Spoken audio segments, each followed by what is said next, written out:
मुजफ्फरपुर के विश्वविद्यालय थाने में छात्र नेता चंदन यादव पर दर्ज एफआईआर के विरोध में सोमवार को विश्वविद्यालय परिसर में छात्रों का आक्रोश फूट पड़ा। छात्र नेताओं और समर्थकों ने विश्वविद्यालय परिसर में आक्रोश मार्च निकाला जो मुख्य द्वार तक पहुंचा।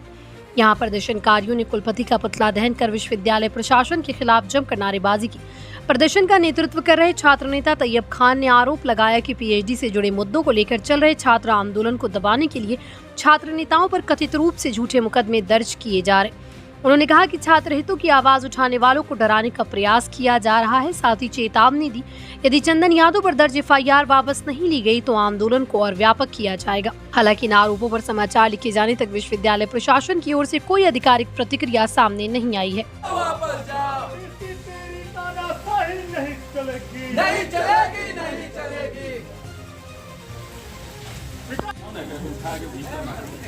हाँ वो खाड़ में पकड़ जल्दी से दू अगर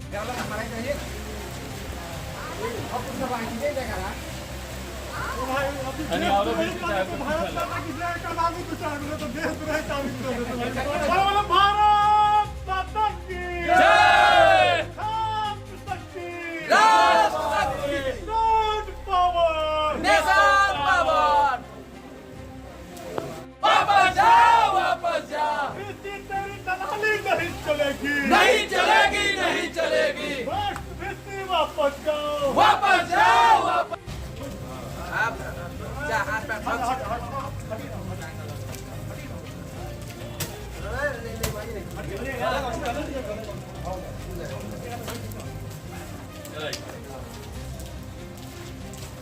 पुलिस को आगे करता है,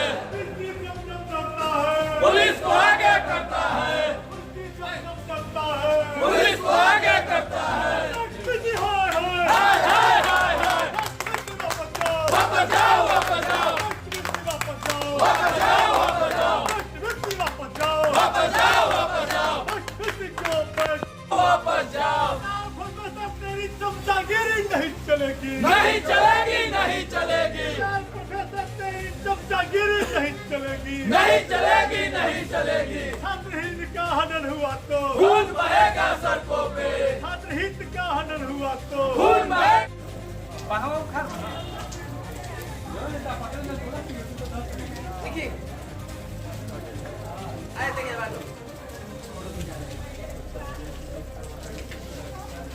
जी, सबसे पहले तो आपको बता दें कि हम लोग काफ़ी दिन से संघर्षरत है पीएचडी के मुद्दे को लेकर। ये तमाम सभी लोगों को पता है और 3 तारीख की ये घटना है कि चंदन यादव जी और कुछ लोगों का प्रतिनिधि मंडल जो कि वीसी साहब से मिलने गए थे। ठीक, तो वीसी साहब 2 आदमी को बुलाए, चंदन यादव जी और उनके साथ एक और जो कि गोल्ड मेडलिस्ट है वो गए थे। वहाँ हुआ, बातचीत हुआ। ठीक, और उसके बाद ये लोग बाहर आए और वहाँ वीसी साहब और जो कि रिटायर्ड प्रोफेसर है विनय शंकर राय, रजिस्ट्रार साहब थे, ये लोग सभी लोग वहाँ पे मौजूद थे। अब इन लोगों में बातचीत हुआ। उन लोगों का आरोप क्या है कि ये लोग मतलब गलत व्यवहार किए हैं, लेकिन ऐसा कुछ नहीं, ऐसा कुछ नहीं हुआ है।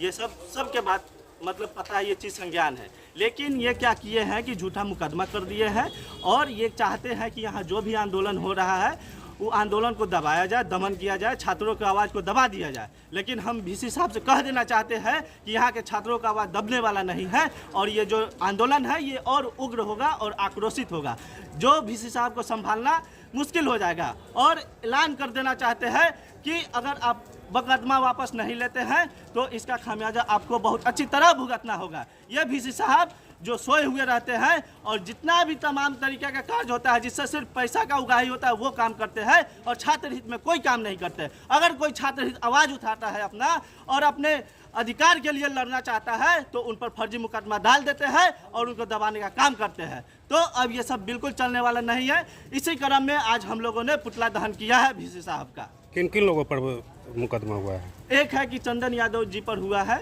मेन FIR उन्हीं पे है और अन्य में ऐसे नाम है। जैसा आप सबको पता है कि हम लोग पिछले 1.5 महीने से लगभग संघर्षरत है और जो व्यापक पैमाने पे PhD रिजल्ट में धांधली हुआ था तो उस पर फिर से रिवाइव रिजल्ट निकाला गया। तो पहले तो जो रिवाइव रिजल्ट नहीं आया तो उस पर भी विश्वविद्यालय प्रशासन में कोई सुनने वाला नहीं था, बोल रहे थे उस चीज़ को जस्टिफाई कर रहे थे कि सही रिजल्ट है। उसके बाद हम लोग का संघर्ष का नतीजा है कि वो लोग रिजल्ट को रिवाइव किए, उसमें व्यापक धांधली है। हम लोग उसी चीज़ का विरोध दर्ज करवाने के लिए अंदर गए, मिलने गए थे। वहाँ पे गेट पे जाने के बाद VC सर के गार्ड हम 2 लोगों को अंदर मिलने के लिए बुलाए, एक बड़े भाई चंदन यादव और हमको अंदर बुलाए और हम सब यही चीज़ कहें तो वो VC सर बोले कि बार बार अब रिजल्ट संशोधन नहीं हुआ, जो हो गया सो हो गया। इसी पे बातचीत हुआ और इस संघर्ष को दबाने के लिए बाद में पता चला कि मुकदमा कर दिया गया है विश्वविद्यालय थाना में। उसी के विरोध में हम लोग आज पुतला दहन। किन लोगों पर मुकदमा किया गया और आपको कब पता चला? चंदन यादव है उन पे हुआ और 6 अन्य लोगों पे हुआ और हम लोग को कल पता चला, कल सामने। इसलिए आज पुतला दहन। ये हम लोग सभी लोग जान रहे हैं, आप मीडिया के साथी आप सभी लोग जान रहे हैं कि जब से रिजल्ट प्रकाशित हुआ, रिजल्ट में व्यापक पैमाने पर धांधली हुई थी और संयुक्त छात्र संगठन और हम लोग भी निरंतर इस बात को उठा रहे थे। उसका ही परिणाम है कि रिजल्ट में संशोधन हुआ।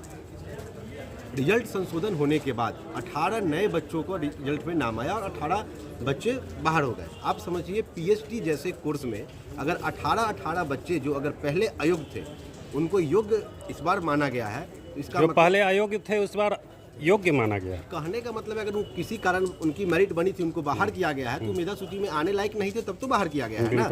तो इसकी जिम्मेदार कौन है? दूसरी बात की ज्योग्राफी सब्जेक्ट में टोटल 5 सब्जेक्ट में रिजल्ट दिया गया, जिसमें 3 नए बच्चे, 3 अन्य अभ्यर्थी को इस बार के मेधा सूची में आया है, यानी 60%। किसी सब्जेक्ट में 60%।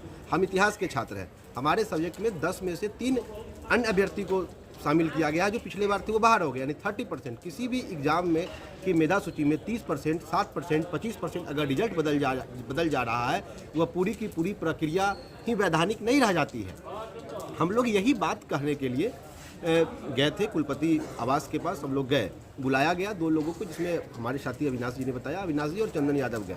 हम लोग को पता चला कि छात्र नेता, हमारे छात्र नेता बड़े भाई जो हम लोगों के संघर्ष में शुरू से मदद कर रहे हैं हम लोगों का, उन पे FIR कर दिया गया। अच्छा, जो देखिए लोकतंत्र में छात्र की जो आवाज़ है या छात्र की बात है, उसको कम से कम मुकदमा करके तो कम से कम दबाना नहीं चाहिए।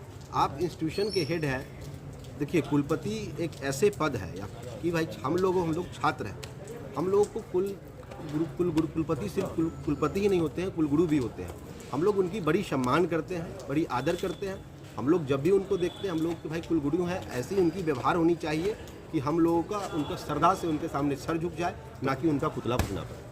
पुतला किसी क्या वजह है जो पुतला फूक रहे हैं? फर्जी FIR किया गया। हम लोग जिन बिंदुओं पर PhD से संबंधित आपत्ति किया था, डीन की अनुपस्थिति में करवाए गए इंटरव्यू को अवैध करके पुनः इंटरव्यू करवाने पे हम लोग की कोई मांग की मानी नहीं गई। पहले तो कह रहे थे कोई गलती ही नहीं हुई। अगर गलती नहीं हुई तो 18 रिजल्ट कैसे बदल गया? अगर हम लोग अपनी बात नहीं रखते तो आज क्या होता? आप देखिए 18 बच्चों, जिन बच्चों का नाम अभी मेगा सूची में आया है, वो कैसी पृष्ठभूमि के बच्चे हैं। अगर हम लोग नहीं लड़ते, छात्र नेता चंदन यादव नहीं लड़ता, तो आज क्या होता? आज जो सामान्य गरीब परिवार से आने वाला वो 18 बच्चा क्या PhD की पढ़ाई कर पाता, जिसको इस नई मेधा सूची में नाम आया है? ये छात्र अधिकारों के लिए लड़ने का परिणाम है कि चंदन यादव पे FIR कर दिया गया है। ये बड़ा दुर्भाग्य है, हम लोग इसकी निंदा करते हैं।